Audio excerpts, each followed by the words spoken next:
la morale doit être fondée sur non seulement les bons sentiments, mais la raison. Mais ça, remarquez que c'est tout un autre débat, là. C'est des siècles de débats. Encore, on cherche aujourd'hui quel serait le fondement de la morale. Ça a été longtemps Dieu, la volonté divine, mais maintenant, étant donné que Dieu est de moins en moins présent dans nos vies, on cherche autre chose. Et moi, je proposerais que le fondement de la morale, ce soit la raison humaine, et d'être fidèle à cette raison humaine. On va laisser d'autres personnes poser des questions. Est-ce que ça filme, Nancy? Oui. OK. Avant de donner la parole, madame, avec le tailleur blanc, je vais dire que la seule personne que je connais qui diminue sa consommation depuis très longtemps, il se base sur la religion chrétienne, c'est Yvon Payet. C'est la personne qui vit le plus simplement de toutes les personnes que je connais. Et il n'est pas ici là, parce qu'il est malade, malheureusement. Il va revenir, j'espère.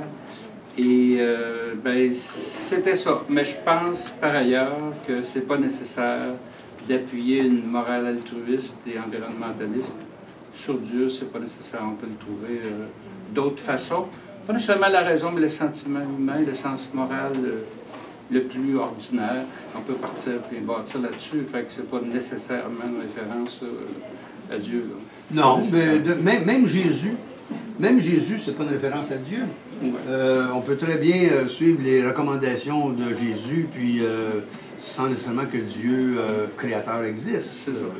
Oui, madame. Jésus, il est Dieu parce que après sa mort, il a ressuscité, mais s'il n'était pas ressuscité, ce serait un très grand philosophe. C'est quand même un grand philosophe. Madame. Oui, on va vous écouter. L'idée, c'est de faire plutôt envie pour que les gens rejoignent cette façon de vivre, mais vous ne le ferez pas en cherchant à convaincre. Vous avez raison de souligner cet aspect-là. J'essaie de vous convaincre ce soir, mais pas plus qu'il faut. C'est-à-dire que j'en parle. Ce que je veux dire, c'est que les choses vraies, les choses qui ont du bon sens, ça se partage facilement. On sent tout de suite, dans le fond, que c'est plus raisonnable de vivre plus simplement que d'être dépendant de la consommation et même de la surconsommation. C'est préférable de se déprendre de la propagande et de la publicité que d'y être soumis. Ce sont des choses qui tombent sous le sens, qui sont, pour ainsi dire, faciles à partager. Alors, je n'ai pas à convaincre, il s'agit de comprendre. Parce que où je voulais un petit peu en venir, c'est que des fois, dans une discussion, je m'excuse, j'ai manqué le début de votre conférence, peut-être que les réponses étaient là, c'est que quand on veut discuter avec les gens, des fois, il faut apporter des arguments. Alors, si on veut juste faire envie, on démontre que c'est qu'on fait ou qu'on veut tenter de faire, mais des fois, il y a des gens qui ont une façon de penser que si vous n'avez pas des arguments, comme monsieur le précisait un petit peu aussi économique, dans le fond, il posait une question comment on va réussir à continuer à entretenir un système de santé si tout le monde vivait la simplicité volontaire. Je ne dis pas qu'il faut nécessairement apporter des chiffres, mais il pourrait apporter. Il existe sûrement, moi je suis convaincue que ça peut se faire, mais je ne sais pas comment. Mais il y a des gens, est-ce qu'il y a des économistes qui pourraient dire comment on pourrait arriver à faire une société dans la simplicité volontaire, mais qui permet à tout le monde d'avoir le nécessaire aussi?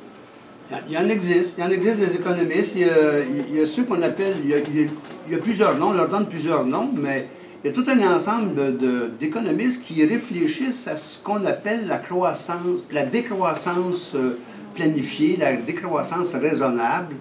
Il y a beaucoup de livres qui portent là-dessus.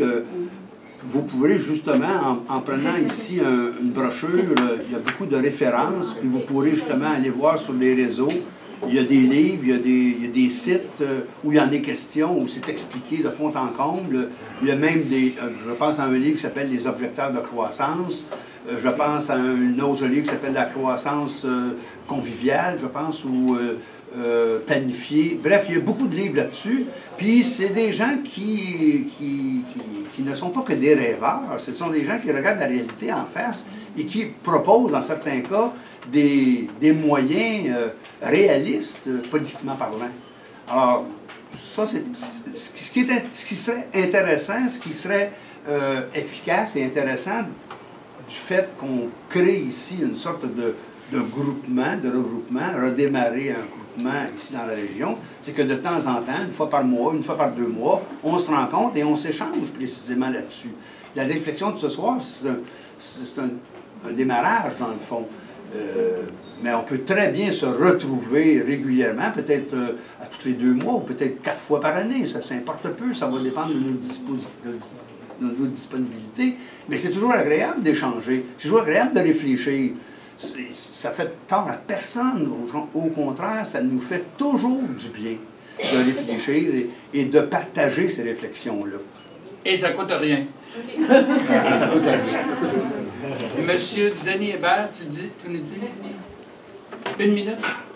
Non. Toi, tu veux parler? Oh oui, c'est ça, tu étais supposé parler tout à l'heure, Mme Boucher. OK. Moi, je peux dire que je pratique la simplicité volontaire depuis une couple d'années. Ça fait... je le fais automatiquement. J'arrête pas de consommer complètement. C'est impossible dans le monde où est-ce qu'on vit. Mais par contre, quand je regarde comment je le fais d'une façon réfléchie. Je peux pas tout faire, je peux pas sauver la terre, mais les gestes que je fais sont importants, puis je me dis, moi j'en fais d'une certaine façon, puis les autres peuvent le faire d'une autre façon. On a toute notre façon de le faire, mais ensemble, je trouve que ça fait un tout. Je suis d'accord avec ce que vous dites, l'idée que de se réunir, puis tout ça, je trouve que c'est une excellente idée. Puis on l'a vu avec les générations qui m'ont suivi. Moi, à l'époque, la récupération n'existait pas à l'école. Ensuite de ça, là, c'est venu dans les écoles, après ça, c'est venu dans les municipalités, dans les villes, etc. Aujourd'hui, il y a encore des choses à améliorer, mais on a quand même avancé, je trouve. C'est à ça que je me réfère, qu'il y a toujours place à amélioration. On n'aura jamais un monde parfait, mais si on y participe de cœur, puis d'esprit, puis de logique, comme vous dites, ben ça va aller de soi, on va pouvoir arriver à quelque chose. Puis on va pouvoir aussi mourir en paix de dire, ben moi, j'ai pas contribué totalement à polluer, mais à améliorer le sort des générations qui nous suivent. Exactement. Puis, il y a aussi, moi je trouve qu'une action concrète, quotidienne, accompagnée d'une réflexion, est forcément, obligatoirement accompagnée d'une pédagogie, alors parce qu'il y a des enfants qui nous suivent, on a des enfants, on a des petits-enfants. Moi, je trouve que c'est important que ces générations-là qui nous suivent soient sensibilisées à ces problèmes-là, à ces problèmes importants, mais très importants, qu'on ose cacher la plupart du temps, qu'on n'ose pas ouvrir ouvertement. Alors, moi, je me dis, il y a une fameuse question qui se pose tout le temps, quelle planète allons-nous laisser à nos enfants? Moi, je vais poser plutôt la question autrement, quels enfants allons-nous laisser à notre planète? C'est justement, c'est parce qu'on a un rôle à jouer que nous allons laisser des enfants sensibilisés à l'environnement, sensibilisés aux problèmes de notre civilisation. Ces enfants-là doivent être au courant doivent être des catastrophistes éclairés dans un sens. Ils doivent être sensibilisés aux catastrophes qui s'en viennent et faire en sorte qu'on relève le défi de l'éviter, cette catastrophe-là. Monsieur Denis Hébert. Ah oui, moi, je voulais simplement intervenir à propos de la dette. On a parlé de la dette, on dit, bon, on manque d'argent et tout ça. Il y avait une nouvelle ce matin, une nouvelle étude de l'Institut Fraser, qui n'est pas exactement un groupuscule de gauche, et qui nous apprenait que de 1980 à 2009, les administrations publiques au Canada, c'est-à-dire fédérales, provinciales et municipales, ont donné en subvention aux entreprises 684 milliards de dollars. Ça, c'est sans tenir compte des crédits d'impôt. C'est des subventions. Parce que la dette, hein, c'est la différence entre la colonne des dépenses et la colonne des revenus. Ça, c'est dans la colonne des dépenses.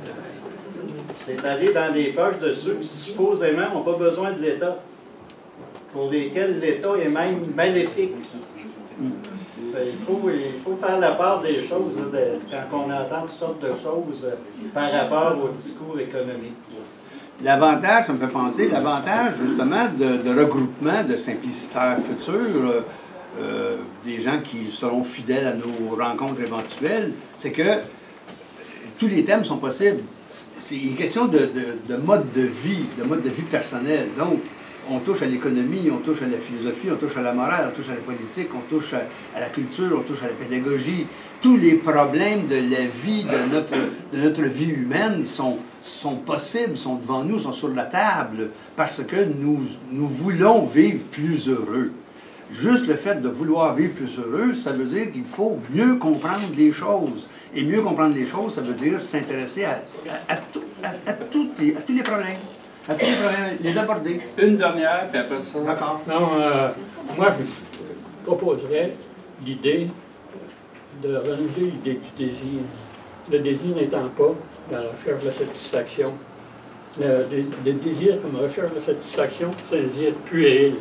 Les enfants, quand ils jouent avec grand-papa, ils jouent à cache-cache avec grand-papa. Grand-papa va se cacher, c'est à son tour. Là, l'enfant, ben, il cherche.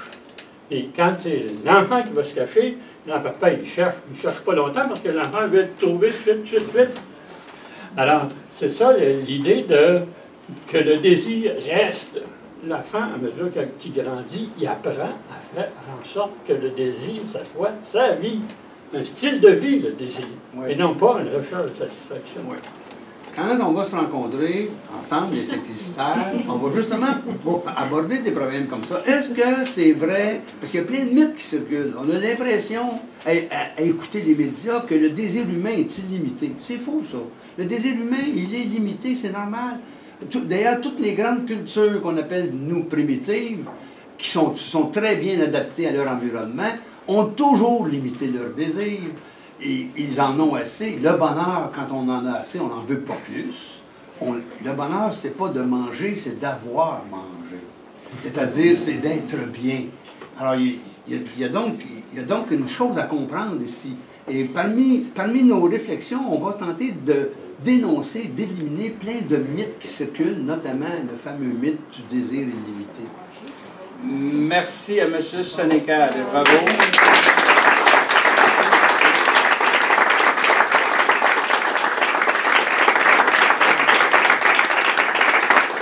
Alors, venez chercher les dépliants. Et...